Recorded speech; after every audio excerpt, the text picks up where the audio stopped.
नमस्कार, स्वागत है आपका। आपके साथ मैं आकांक्षा राजपूत। सूत्रों के हवाले से एक बड़ी खबर है, राहुल गांधी अमेठी से नामांकन कर सकते हैं। पार्टी स्तर पर राहुल गांधी के अमेठी से लड़ाने की मांग ने जोर पकड़ लिया है। 26 अप्रैल के बाद राहुल गांधी का नामांकन संभव है।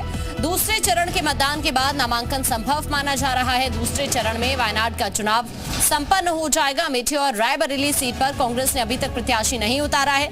26 अप्रैल की शाम 6 बजे के बाद अमेठी लोकसभा सीट से राहुल गांधी के नाम की घोषणा हो सकती है।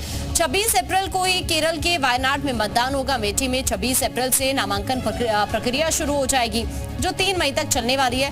20 मई को अमेठी में वोट डाले जाएंगे। वायनाड की सीट सुरक्षित करने के बाद राहुल गांधी अमेठी से चुनाव लड़ने की घोषणा कर सकते हैं। यानी वायनाड के बाद अमेठी से भी राहुल गांधी चुनावी मैदान में हो सकते हैं। हालांकि पिछली बार राहुल गांधी ये सीट हार गए थे और यहां से स्मृति ईरानी बीजेपी की तरफ से जीत गई थी। लेकिन एक बार फिर से अमेठी को लेकर ऐसी खबरें हैं कि यहां से राहुल गांधी चुनावी मैदान में ताल ठोक सकते हैं। दरअसल वो वायनाड से भी चुनावी मैदान में हैं और अब अमेठी को लेकर भी इस तरह की जानकारी सामने आ रही है कि अमेठी से भी राहुल गांधी चुनावी मैदान में उतर सकते हैं। हालांकि दोनों ही सीटें, जो कि रायबरेली और अमेठी, दोनों ही सीटों पर अभी तक किसी भी प्रत्याशी को चुनावी मैदान में कांग्रेस ने नहीं उतारा है। और अब इस तरह की खबरें हैं अमेठी सीट को लेकर कि यहां से राहुल गांधी ही चुनावी मैदान में उतर सकते हैं।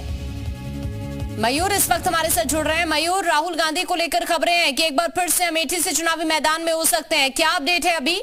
बिल्कुल, राहुल गांधी को लेकर सरगर्मियां अब तेज हो चुकी हैं। सूत्रों के हवाले से ये लगभग जो खबर सामने आ रही है कि राहुल गांधी अमेठी से अपना नामांकन कर सकते हैं, यानी कि चुनाव वो लड़ सकते हैं।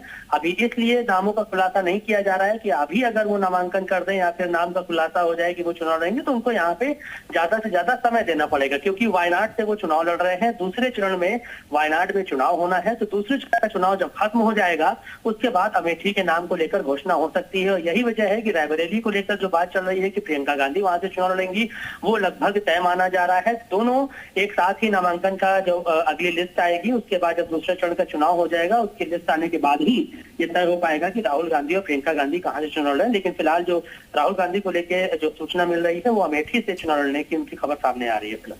ठीक है मयूर, ये जानकारी साझा करें कि अमेठी से ही नामांकन दाखिल कर सकते हैं राहुल गांधी। 26 अप्रैल के बाद नामांकन दाखिल कर सकते हैं राहुल गांधी।